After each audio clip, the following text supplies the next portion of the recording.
Let us quickly take a look at handheld lights. Now, when I'm referring to handheld lights, we are talking or going from the perspective of a light that you're going to fight or shoot or defend yourself with, not a general purpose light. So the two lights that I have today, it should be three. I own a TA30 with a tactical ring. I just don't know where it is. I'll find it somewhere. So I've got the NexTorch TA30C. It's got 1600 lumens with a beam distance of 303 meters. I don't think I can throw a torch that far, but in any case, the nice thing about this light is it has got a battery indicator at the back. Nice small little compact light. And the other one that I have here is the TA30 Max, 2100 lumens with a 250 meter throw, a kind of a bit of a more bulky workhorse type of light. Now, I don't get these things for free. I own a TA30 myself. Before people jump on and say, listen, Arno, you are jumping on the bandwagon of lights. Lights are selling so good, etc. So let's just rewind back in the early 2000s, doing protection work. My first handheld, that was after the old mag lights. My first handheld torch or light was a Surefire E2 Executive, non-LED light. I think it gave something like about 70 or 80 lumens. Now back in the day, 70, 80 lumens were more than enough. For close range, we were shooting plates at night, 25 meters, no issue. Fast forward to about 2008, I became the South African agent for Pentagon Lights. Now, Surefire took Pentagon Lights to court and there was some kind of infringement and they closed it down. So, way back in the day, I imported some lights. Fast forward a little bit to when I can remember. I obviously carried it before the time. 2010 World Cup, doing a protection detail for one of the executives of Lockheed Martin.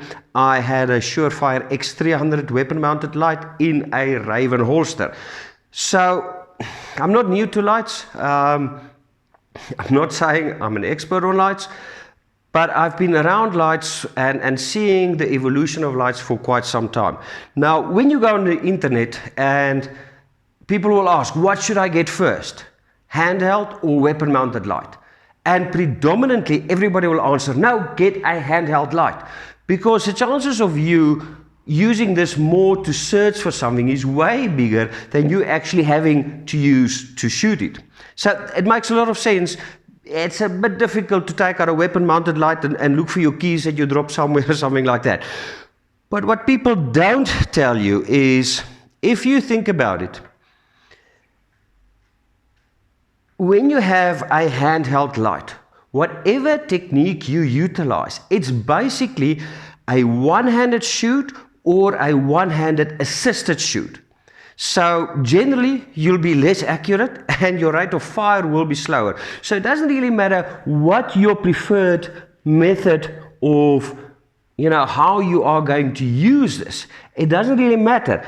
Even like this is basically a one-handed assisted. If I go here, it's a one-handed assisted. Harry's technique, it's a one-handed assisted. So remember that. It's always going to be a one-handed assisted thing.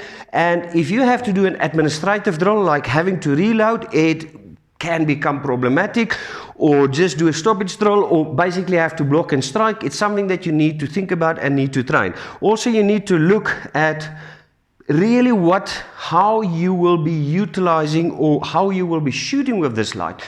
Now, let me tell you something, it goes against the grain of standardized on everything. Unfortunately, when you work with a handheld light, you will find the scenario that will dictate the way that you will utilize this.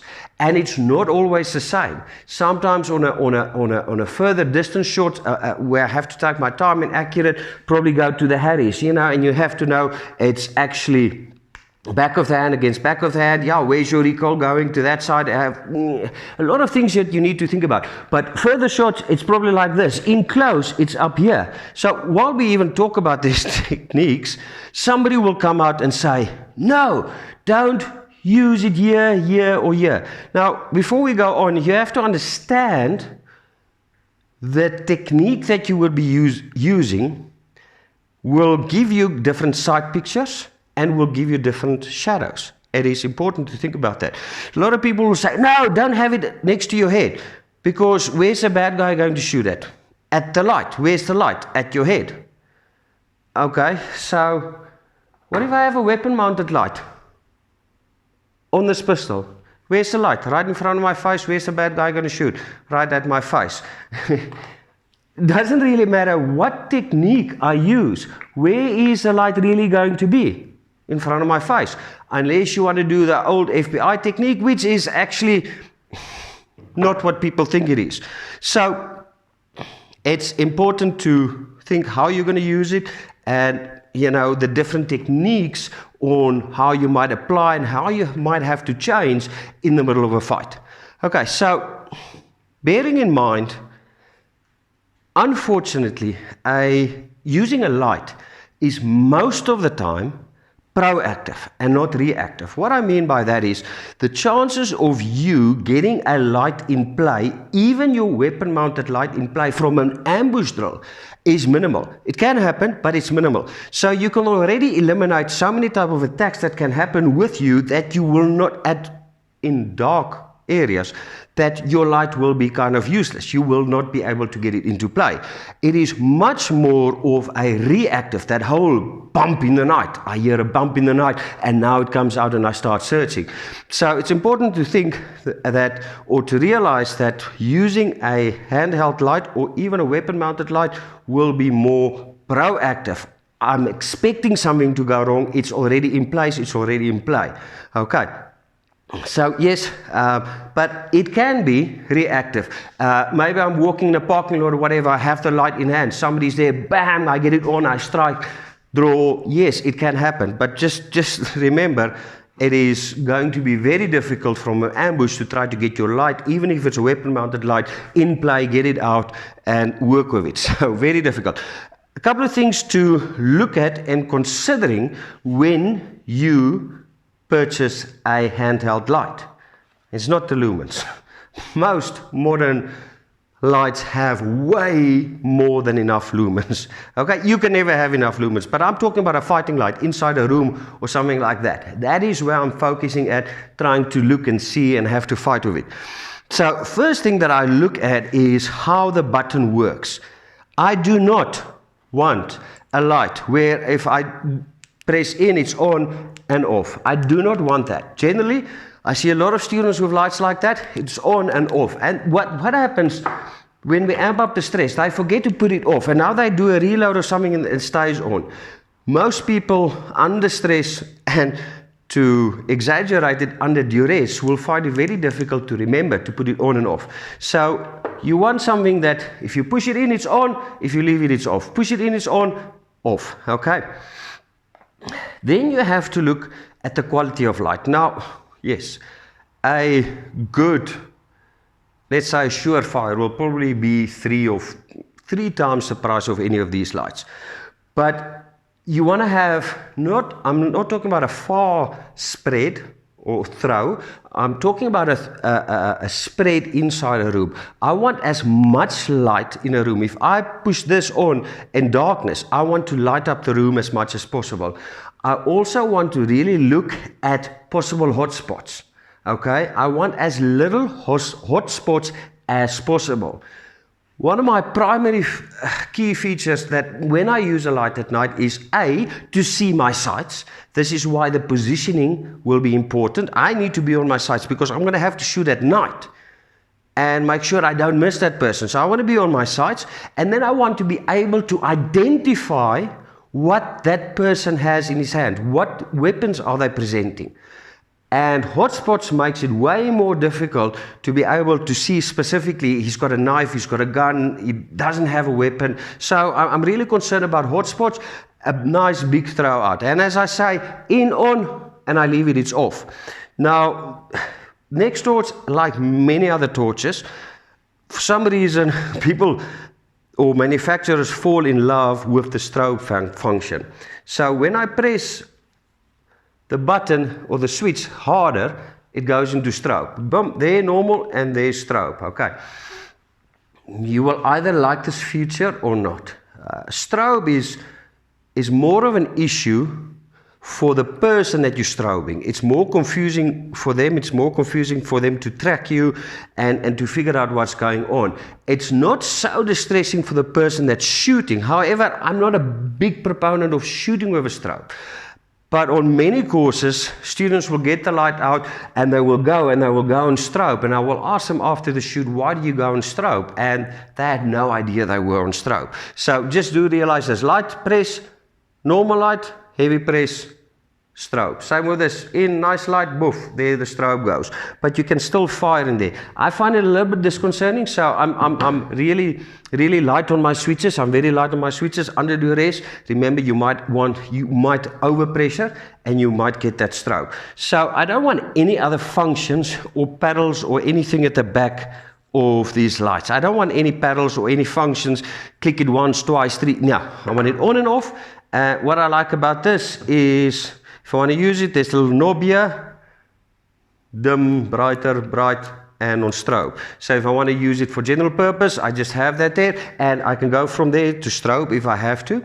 Okay, so that's kind of a nice feature to have on all of these lights that I have. You just get the different settings as you turn the knob at the back. It also has the, I don't know if the world has a huge problem with the nano ceramic window breakers. I call it the attitude adjustment studs. Okay, I probably will have to hit somebody way more often than I have to break a window. But you know, most lights will come with something like this. I like this. If I have to strike, if I have the legal reason to strike and pull out my gun, and I strike a person, I can cut the forehead, and you get all this blood going on.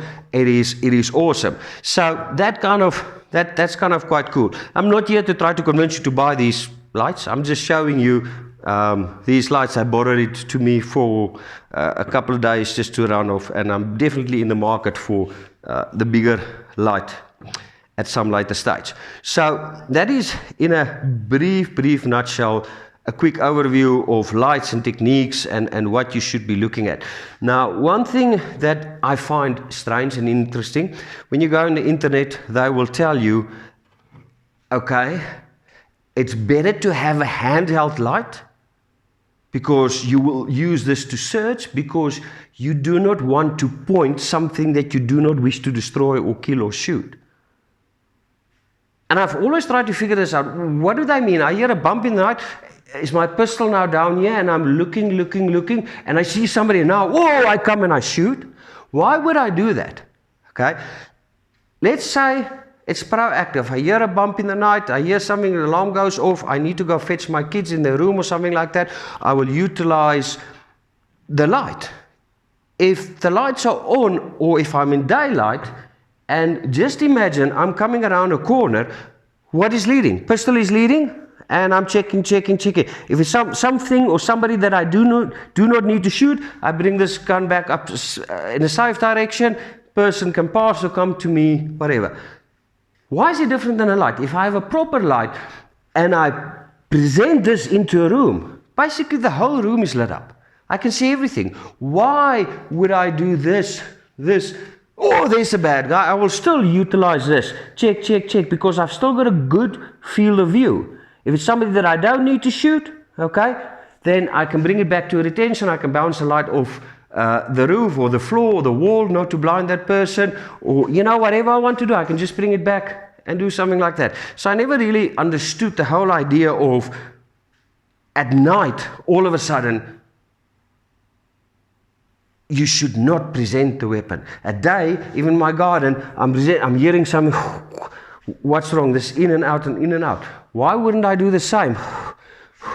Searching for something with the firearm. I've got a wide field of view that I can see, and if it's somebody or something that I do not need to shoot, I can bring this back safely. Okay, so it's just my opinion. Obviously, we're not going to cover everything, but a couple of things to think about. You know, what type of techniques will you be using? And I think I talked about it. Sometimes you will use more than one technique. You know, in the neck, I get a better field of view on the sides, less shadows down. Yeah, I get more shadows. it's all of these things that you need to take in consideration. Can I utilize it on a different technique, a supported technique? Can I use it in another supported technique? You need to figure out what works for you and what doesn't work for you. So in short, I want to push button on, off, on, off, on, off. Here I have this nice function of getting the different settings, which is quite nice. The only problem really with these lights, and this is why you should think about getting a nice sheath or holster for this, is sometimes it looks like your groin is sending out an SMS. I don't know if you've seen it. You carry one of these in your pocket and the light goes off and it goes into strobing mode or something like that. This is how buttons should be, nice and exposed, but if it's in a pocket or whatever, the chances of that light coming on is quite often, and if you've been carrying a light, you will probably have had that, and all of a sudden you feel this burning sensation. It's in there. Now with these bigger lights, hope you can see, it's got the space for the lanyard, which is great. Your chances of this button going on accidentally is probably less, but it is if under duress that you might pull it out, and you might find it a little bit difficult to get there, okay? Because you can't predict how I'm going to pull it up. Maybe I have to strike and then press it. So if I strike and press it in there, no problem. But if it's maybe like this, I strike and I press and I don't get it, and then I get it. So it's just something to think about. That's one of the disadvantages of having a right switch on a light, is they always on the outside and they tend to go on into your pockets. So that's a quick look at the lights. Go work with it. There's a lot of things to think about when shooting at night. A lot of things that you can discuss, but it's something that you have to go and train. You have to go and train your immediate action drills and all these type of things. Go out, enjoy, go get yourself a good light, go get training with it and become proficient. Thanks for tuning in.